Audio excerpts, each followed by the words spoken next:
Here's Brody Brazil. I think it's fair to say I've learned more about professional sports teams relocating in the last year and a half than I ever did in the prior 42 years of my life. And a major thing that I subscribe to is the fact that every single pro sports league in North America, all four major pro leagues, they have each failed at least one city, if not more, during their existence. The NFL has done it, Major League Baseball has done it, the NBA has done it, and the National Hockey League most recently has failed a city. And I've got some examples which I'll spell out here. You can probably already guess which teams and which cities they are, but there's something I got to square away here from the very start. Teams that leave and their situations, they're not all identical, but it always usually has nothing to do with fans or a lack of actual fan support. They're kind of the bystanders in all of this. It almost has nothing to do with fans entirely, but specifically attendance and support. That's kind of the low-hanging fruit. That's the stuff that everybody will go after and have their eyes on and say, oh, that's why the team moved. But it's usually almost always centered entirely around the inability of a team and their municipality, or sometimes usually just the team, the inability of that team to secure a new venue, a new arena, a new stadium, whatever it is. So to be very clear about these first 2 points, usually has nothing to do with the fans and usually does have everything to do with the stadium or arena that can't be a possibility, or it's just not happening for whatever reason. And I'm also realizing here firsthand that when teams leave cities, they leave permanent scars on the actual cities themselves and the venues that still exist and don't have a purpose anymore, but also a scar on fan bases, emotionally, sentimentally. Sports are part of the fabric of our culture here in the United States and beyond. And when you stain that stain just never really goes away. And even sometimes when there is a replacement team or a different opportunity, some things can help, some things can remedy that. But if there is no replacement and if there is no kind of backfill, so to speak, then that stain is more of a permanent scar. And also, let's be honest, when pro sports teams move, it's a bad look for the leagues. They came in somewhere, they had history there, they established themselves there, they tried to tie into the community there, and then all of a sudden, and usually it happens pretty quick, within weeks or months, oh, we're up and out of here. See you later. And so it's like a restaurant. You know, when restaurants close, was it the customer's fault? Like the customers just didn't show up? Or why did the customers not show up? Was it the service? Was it the menu? Was it the prices? Was it the location? Was it the ambiance?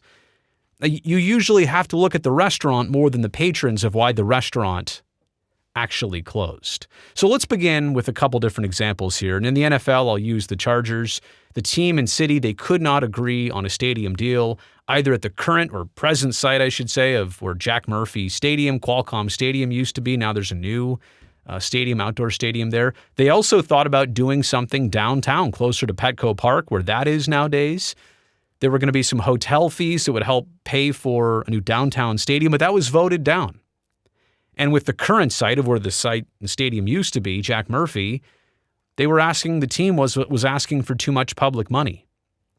But the bigger thing it felt like with San Diego, beyond drama and struggles and, years of back and forth and the team and the city and trying to figure something out, it felt more to me the entire time like it was the NFL looking north and saying, wait, we don't have a team. We don't even have a team in Los Angeles anymore.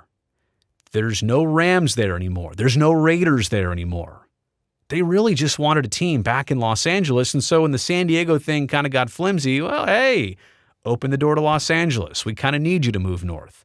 And actually, we're here talking about the Chargers move. I think the Rams were the more aggressive team. They had the dome built in St. Louis, and it was supposed to be up to some certain standard of NFL venues. And the Rams always complained about, well, this isn't perfect, and that's not perfect.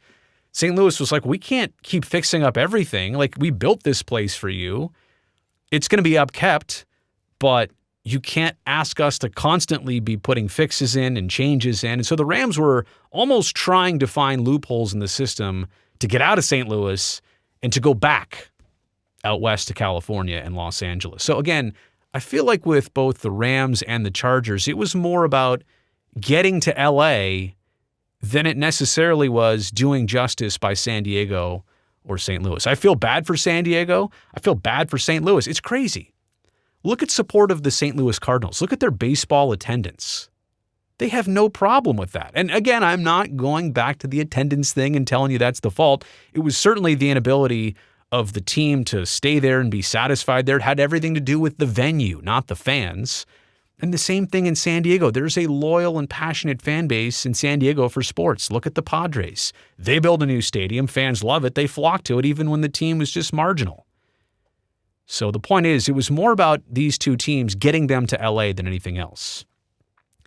Man, the Seattle Supersonics. Yeah, I said Supersonics. I know this was more of their 90s, mid to late 90s logo. But I'll never forget Gary Payton throwing alley-oops to Sean Kemp.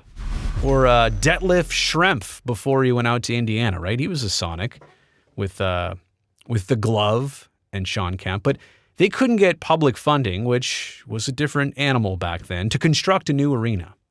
And what's crazy about this is that the former Key Arena, now the Climate Pledge Arena, owned by Amazon.com, this is literally the same arena that they gutted and renovated a handful of years ago to get ready for the now Seattle Kraken who play there and a future NBA team that might call it home all over again. They tried to get a new arena. They tried to get the money for remodeling the current arena, and they didn't do it. And it eventually happened. And the NBA, even years ago, and I think it was David Stern, rest in peace, former Commissioner David Stern, before he passed, I think he admitted that having a team leave Seattle to go to Oklahoma City was a mistake. They recognized allowing this to happen as an actual mistake. Now, Oklahoma City had an NBA tryout for the New Orleans Hornets. When Hurricane Katrina hit, the Hornets relocated to Oklahoma City, so they had a team for a couple years. They had momentum. And for whatever reason, this was an easy opportunity to have the Sonics go to OKC because it was tested all of a sudden. But just so unfortunate that Seattle lost its team. Again, not because of the fans, not because of the support, but because of an arena situation they just couldn't work out that eventually got worked out. Oh, the Desert Dogs, the Arizona Coyotes. This is kind of a toxic situation that had been unfolding even before Alex Murillo and his family bought the team. But most recently, they departed Glendale. Now, whether that was entirely because Glendale wanted a long-term lease and the Coyotes didn't want to do that, or they couldn't orchestrate a friendly deal for both sides, or if the Coyotes were in fact not paying their bills and they kind of got evicted from the arena in Glendale. We don't really know all the details and backstory, but overall it was a toxic situation where the team couldn't really manage itself. So then they go to this temporary 4,500-seat mullet arena on the campus of Arizona State University. They fail multiple efforts during that span. Like they're jumping on the bridge, but the bridge isn't built out to the other side yet. You don't know if the Tempe Arena and those three measures were going to pass. They didn't. You also didn't know if that land auction, if you were going to be able to win it in Scottsdale, which the auction was shut down by the state, so they shut it down. And then all of a sudden, the owner, who had the rights to this inactive team, he had to sell the team to the NHL. The NHL turns it around, sells it to Utah, because Utah had been forceful and persistent and said, hey, we're ready for a team, ready for a team. So the NHL says, well, you also have $900 million in public money coming your way up there. These guys in Arizona, they can't even get an arena squared away, and this is on like plan 2 or 3 or 4. So the NHL intervenes. They make the Coyotes sell. The Coyotes are granted the opportunity in 5 years. They have 5 years to start constructing a new arena. If they put one up in 5 years, they get a team back, expansion style. Simple as that. They are guaranteed expansion. Until the owner realizes that all of this is too difficult, the land auction goes away, it gets canceled, he abandons the team. And the league kind of let this happen. Now, the league maybe hasn't failed necessarily Phoenix and Arizona yet. If they move forward and find a way to get new ownership and bring a team back there, I think they will have done it justice. But as of right now, allowing this to happen, allowing the team to move to a temporary spot without the permanent spot already squared away, the league kind of failed the Coyotes and, more importantly, their fans. The Montreal Expos, they were the first Major League Baseball team outside the United States. They spent 35 years in Montreal, and I think they made the playoffs just once. They didn't have a great history on the field. The strike season of, is it 94, right? That was one of their best seasons, and then it gets shut down. It had the momentum for the Expos to grow the fan base, grow the game in Montreal even more. And just in the midst of their magical run, there's a strike, and it shuts the game down for the rest of the season. There's so many layers to what happened in Quebec that there's actually going to be a Netflix documentary coming out this fall on the entire situation of what happened in the 2000s and how the team ultimately moved to Washington, D.C., and became the Nationals. At one point, the Expos, they actually dropped their English version of TV and radio broadcasts. They kind of just gave up. They gave up on trying. They wanted money. All they wanted was public money for this and that, and there was no public money to either fix up or replace Olympic Stadium, which still exists, and they've had exhibition baseball played there even in recent times, but it wasn't a proper place to continue. And again, a stadium thing, right? It always comes down to the stadium thing. So it's not just the Expos. Everybody's pointing at that as kind of the one that stands for Major League Baseball, as baseball failing a city, but now enter the current situation of the Oakland A's. They had their multi-purpose coliseum ravaged by the NFL and football when the Raiders returned in time for the 1995 season. Mount Davis out there in center field. This was a multi-purpose stadium that kind of played a little bit both ways. It was like a baseball stadium. It was like a football stadium. But as soon as you put those seats and boxes and the high grandstands there in center field, now it becomes more like a football stadium that hosts baseball in addition. And the A's as a franchise over their years and several different ownerships, they had several different stadium proposals even since the turn of the century in the year 2000. None of them they actually really pursued. Some of them were stopped early. Some of them were just mentioned and some bad renderings were floated out there, and that's all we ever heard of them.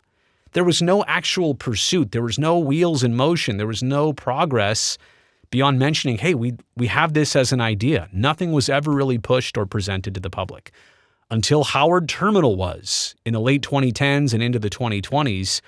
And Howard Terminal goes through all the most difficult approvals, an environmental impact report, something called the BCDC. It's essentially a government agency that says what you can and cannot build on the shoreline of the San Francisco Bay. It was a very tough approval process for the A's to have the right to build a stadium and a development right on the shore of the bay.